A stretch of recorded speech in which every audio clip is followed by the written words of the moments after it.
Tem bruxismo? Tem. E hernia de fígado. VB8.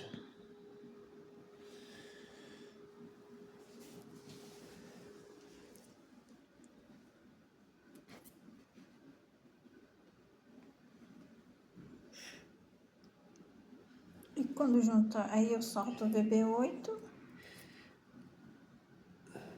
Esse é o... E6. E aqui, ó, que eu tô fazendo. O E7 é aqui. E7 é aqui na articulação.